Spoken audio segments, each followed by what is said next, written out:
Totoong nakaka-insomnia ang menopause. Kadalasan sa mga babae, yung hindi pagtulog ng tama, isang manifestation yon. Or, nakatulog sila, pero maagang nagigising na hindi naman parang well-rested o hindi kompleto ang pagtulog.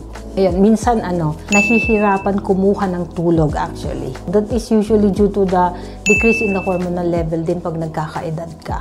Siguro nakakaramdam ka kasi ng pagod kasi hindi enough yung tulog na nakukuha mo, which is usually ideally dapat mga 6 to 8 hours, di ba? Na maaga kang inaantok pero once nagising ka, nahihirapan ka ng matulog. So in that case, pag kulang ka sa tulog, eventually pati yung mood mo naapektuhan din kasi. Kadalasan yung mga babaeng yan, because of those changes, nagkakaroon din sila yung tinatawag na anxiety, no? Yung parang nagpa-panic attack sila na hindi nila alam anong gagawin. And somehow, hindi rin maintindihan ng kanilang mga partners.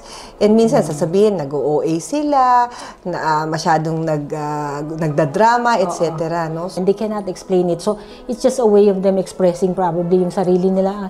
Ganun talaga kasama sa ating pagtanda. And of course, dapat suportahan din ng mga kasama sa bahay, Yes, ng partner, ng mga anak.